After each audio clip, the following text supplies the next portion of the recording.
Hello, sorcerers. I'm back with another video, and I want to talk to you about something that I am extremely passionate about: software. Software and procurement. This is a very tough and touchy subject. I wanted to sort of share my perspective after leading a software procurement organization for the last 4 years. I wanted to talk to you about some of the nuances about buying software and maybe highlight some things you don't think about when it comes to buying software. So let's get into it. When it comes to buying software and trying to negotiate software, the first thing to think about is not all software is created equal. And because it is not all created equal, it is very difficult to do competitive bidding events and lot events. On paper, products may look the same. Like you may compare a Google Docs to a Microsoft Office, and you may say, these things are kind of the same. Let me just look at what their unit price is. But in reality, there may be vastly and wildly different security protocols in the background, an on-prem versus a cloud solution that may drastically influence your business's decision to go with one product versus the other. And these are things that people often don't talk about. You have to also think about knowledge base within the market. Let's continue with that Google versus Microsoft example, and then I'm going to get into something more specific. You may have an entirely new crop of talent that's been coming up through the school systems over the last 10 years that are totally enmeshed in using Google Docs. So now you have a talent base that is not trained to use Microsoft products. They don't know how to really get the max value out of it. And onboarding those resources coming out of college, you may have to spend a significant investment in getting them associated with Office. And again, that's probably a very basic example and everyone can figure out Office, but think about that for a specific business product.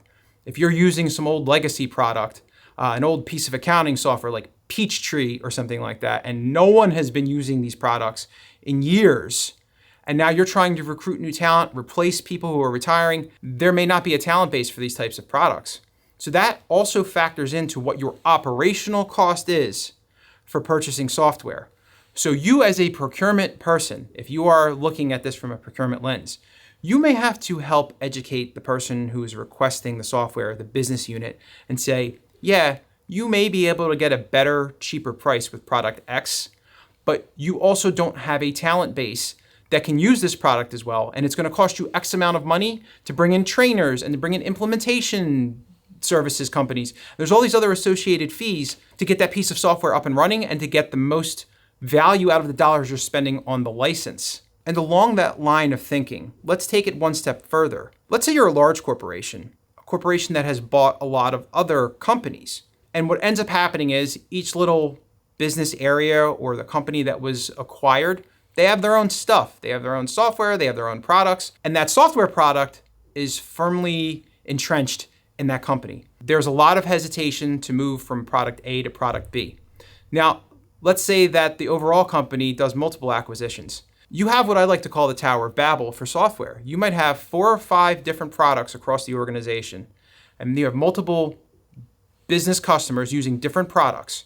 So now you have to maintain multiple products, multiple environments. You have to train and educate multiple business units. And you're also in a situation where they're not all working together and communicating together. So now your data has been dispersed across multiple platforms, which is never good. So now you're not able to share as easily. You're not able to mine knowledge as easily, and that creates more complications. So it costs money to have multiple products running in parallel if they kind of do the same thing.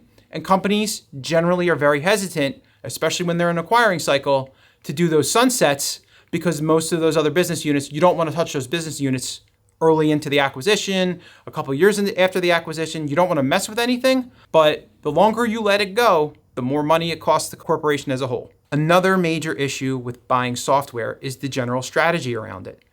In most companies, you may have a need for a product or a solution or a SaaS platform. And then in a lot of cases, especially when you're starting off with smaller to mid-sized companies, people just go out and buy the thing that they need. But as companies grow, that Tower of Babel situation happens where you might have multiple business units going out and buying similar products. But you're also not creating an intelligence base. When you step back and you look at what is the strategy of this product, what happens if company A while it's a good product, they're not really investing in it anymore. So you're not seeing a lot of growth, you're not seeing a lot of development, but there's another product that's emerging that is doing that. So if you step back and you look at it, do you want a product that's going to continue to grow, they're going to continue to innovate, or do you want the thing that's basically making a company money, they're going to keep milking that cash cow until they really can't anymore? And what I will tell you in my personal experience in those scenarios, the death blow for that piece of software is usually a security event, because they are not investing as much in that solution and they're just milking the IP and the original code.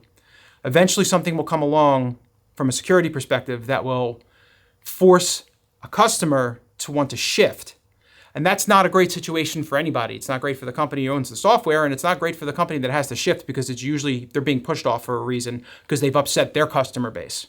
And the talk of security brings me back to my original point of the video when I was talking about Google versus Microsoft.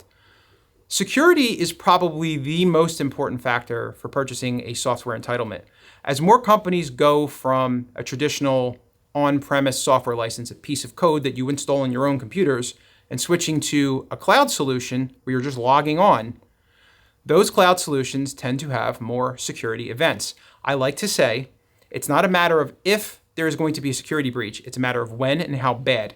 Almost every single company that has a product online that you can log in and access has probably had a security breach. I'm actually filming this in September of 2024, and there was just a major security breach of everyone's social security information. So once again, and this is the second time this has happened, pretty much hackers have your social security number twice over at this point due to security breaches with a multitude of financial institutions. So isn't that lovely? Security is an issue. And because security is an issue, indemnification and limitation of liability are an issue. And 10 years ago, you could get most companies to give you unlimited limitation of liability. But now, that's not the case. Most companies know that they have a significant security risk online, and they're unwilling to give you they will likely cap the limitation. Now, unlimited liability is irrelevant anyway, because especially if you're buying a product from a smaller company, if they cause a massive security breach, they're not going to be able to cover the costs for one customer, let alone dozens. So even if they say, sure, I'll give you unlimited liability caps and protection, it doesn't really matter. You have to check the financials and the health of the company. They're probably not going to be able to sustain multiple breaches, multiple lawsuits. If you're just starting off in software procurement, these are some things to consider, and why, if you're negotiating a contract, people may be getting really specific and really passionate about certain terms. If you are a customer who is buying software or wants a procurement person to buy software, think about these things. I know that you just want to get the thing done, you want your product, and you want to move on with your life. But from your perspective, think about the thing that you're asking to buy and how that introduces risk to your corporation. If you want to put social security numbers into a product that hasn't been vetted and tested, you can cause a massive liability for your company. So always think about that. Think about that when you're buying software, especially as software is becoming so much more ubiquitous and it's in everything. So what is software and what isn't? We can talk about that in another video. But I do want to thank you for watching this video, and I would like to ask you to like, subscribe, and leave a comment. I want there to be a community. I want there to be a discussion about the topics that I'm bringing up. So not only can I help you, but we can make each other better. So thanks for watching this, and I'll be back with another video, probably within 2 weeks. Take care.